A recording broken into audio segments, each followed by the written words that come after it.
let me introduce you to my sewing machine, who from now on I will be calling Susie.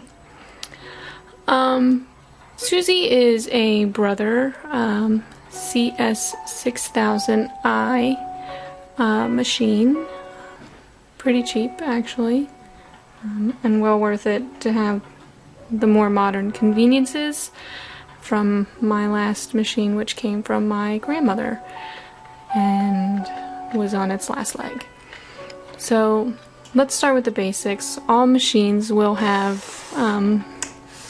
typically they should all have two plugins. One will be the power cord and one will be the what I like to call the gas pedal. There's my gas pedal. And obviously they will have an on and off switch, and this is sort of a manual override. Whether your machine is computerized or not, this will allow you to lower and raise your needle as needed, just in case you get stuck on a stitch or your needle breaks and you need to manually raise or lower your needle. You can do so using this.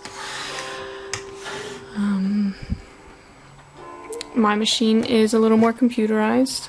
I will turn little Miss Susie on.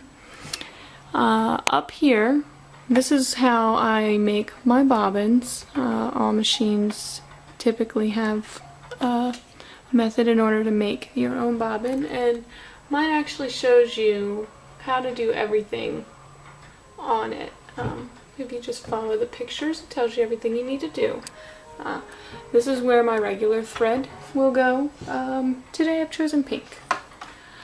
And no matter what, the thread will always start from here to here.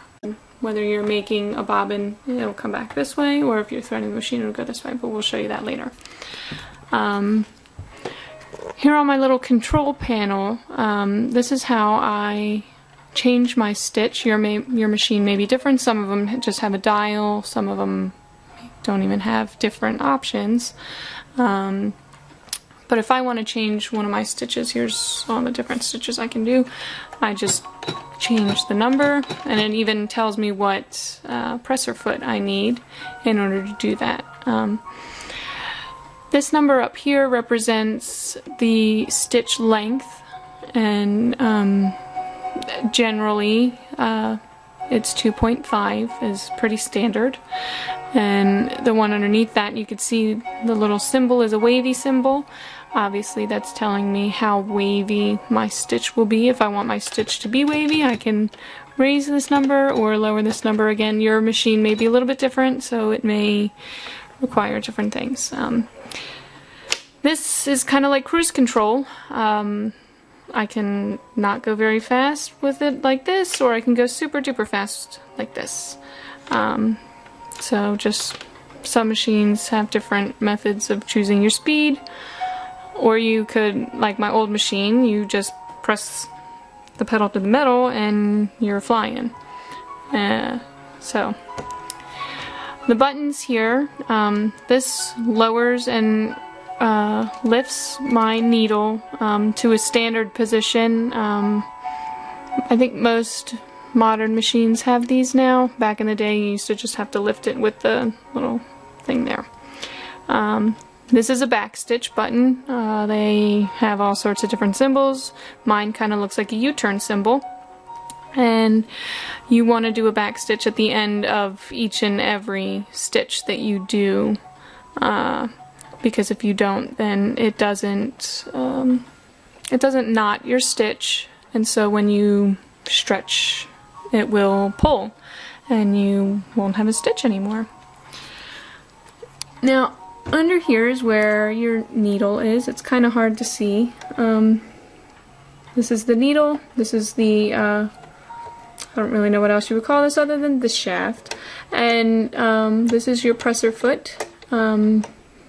Different presser feet for different things. This is just your standard walking foot. My machine also has this really cool, it threads the needle for you. My old machine didn't have that, so I would have to just poke the thread through the teeny tiny needle hole, but this, if I pull this down and I put my thread through these little teeth here, it pulls the thread through. Also under here, if you twist this, your needle will come out. So if you need to take out your needle, you do so here.